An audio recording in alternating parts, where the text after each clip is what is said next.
I actually had the opportunity to talk to you 2 years ago.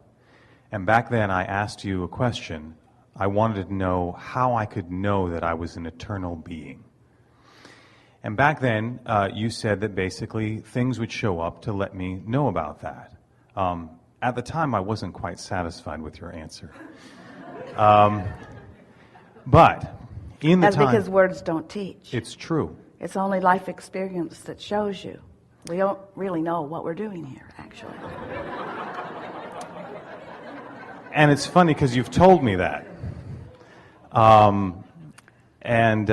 In that time, I have had some experiences that have made me think more, yes, maybe I can see the eternalness of our being.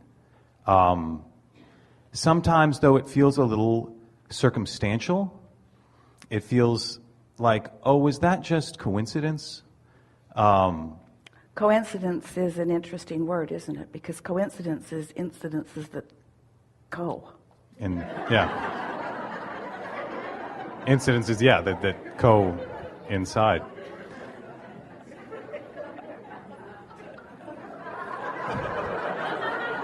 Law of attraction is full of them. So there's this... We know what you mean, though. What you meant was something that that was not really indicating what you were wanting it to indicate. It was something that just was happening apart from the answer to something that mattered to you. But everything that is happening to you is coming in answer to a vibration that you've got going on. It's just that sometimes you're not in sync with your own question. So when you're waiting to hear harps and angels sort of proclaim something very definitively... Where do you get this stuff? From you, actually. Yeah, that's it. I liked when you would use that phrase. To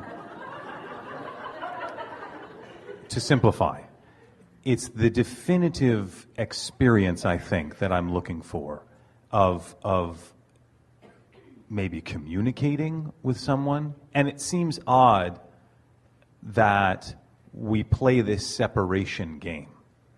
And so it would seem like... However, think about this.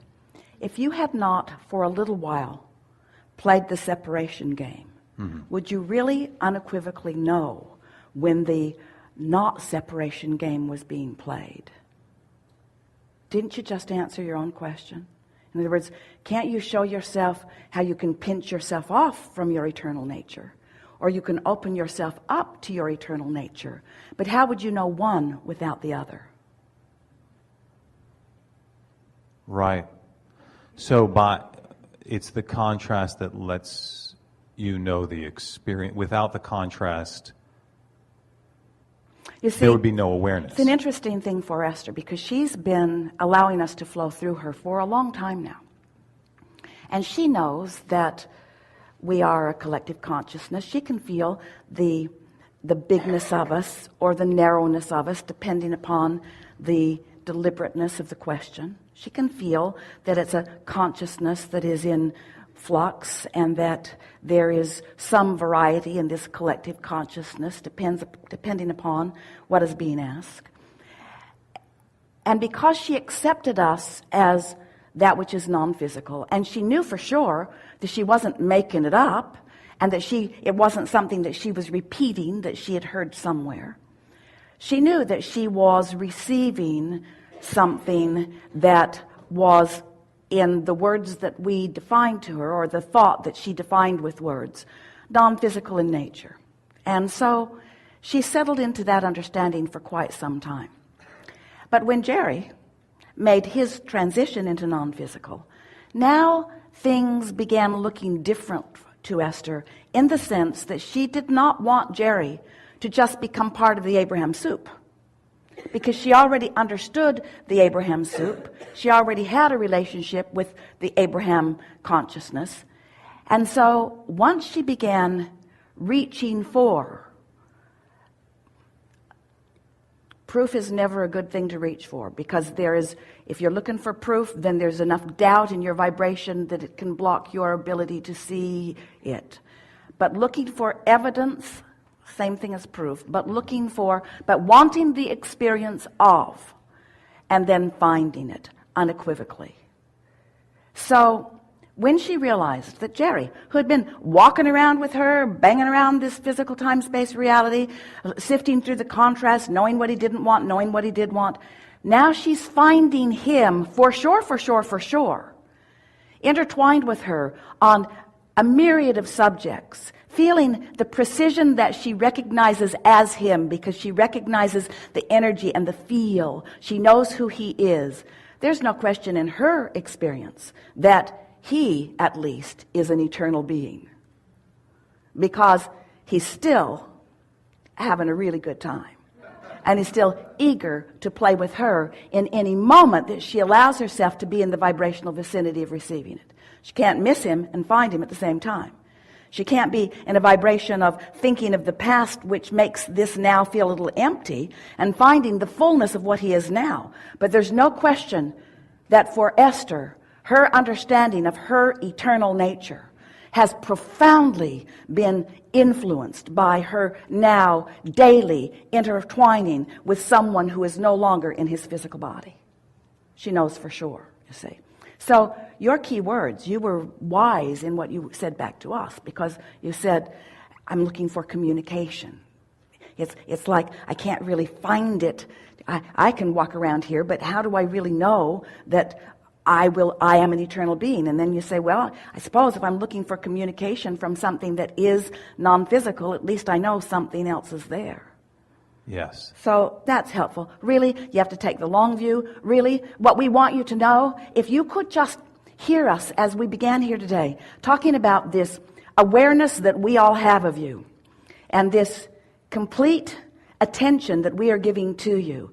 And as you practice yourself into not barricading yourself or blocking yourself from the fullness of that attention, but you allow those coincidences to be profoundly realized by you all day, every day. Before you know it, you will feel like this continuous being that you are. You will realize that the continuum of life is not physical beings being born and passing physical knowledge off to one another. In other words, it's not the stuff that you're learning from each other that really is the continuum of this life experience. It's the eternalness that is you that is broadcasting back into this time-space reality. It's the fullness of the non-physical you that is flowing eternally into that which is physical, out here on this leading edge of creation. So we ask you to take the long view, but how do you take the long view? Well, you have to get less interested in the details and the reaction to the things that are going on in your world, and begin listening for what's coming forth from within.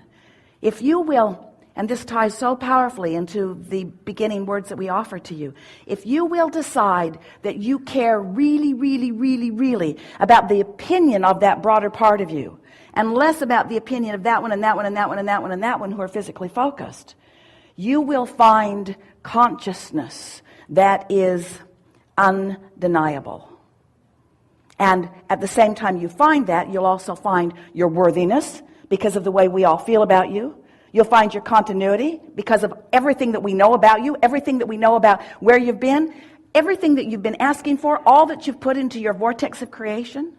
In other words, we know where you stand in relationship with everything that you want is.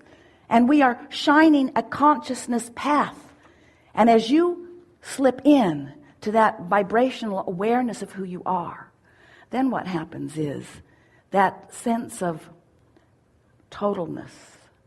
Jerry kept putting on the spines of all of the books, self-help from your total self.